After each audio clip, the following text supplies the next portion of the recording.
Казанский татарский государственный театр юного зрителя имени Габдуллы Кариева. Спектакль «Путешествие для всей семьи. Мой счастливый день». Возрастное ограничение 0+.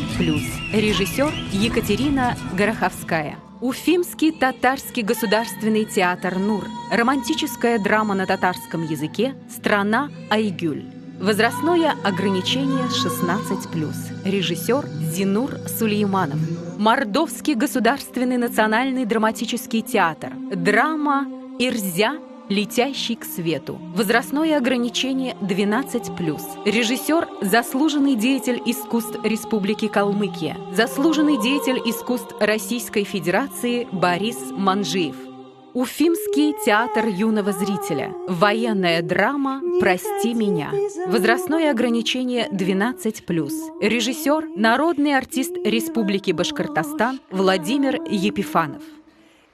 Чувашский государственный театр юного зрителя имени Михаила Сеспеля. История для взрослых о подростках. Юность на 7 ветрах. Возрастное ограничение 12+. Режиссер Дмитрий Петров. Марийский театр юного зрителя. Музыкальная сказка «Звездный блин». Возрастное ограничение 0+. Режиссер заслуженный деятель искусств Российской Федерации Олег Иркабаев-Этайн. Национальный молодежный театр Республики Башкортостан имени Мустая Карима. Сказка «Арба». Возрастное ограничение 0+. Режиссер Зинур Сулейманов.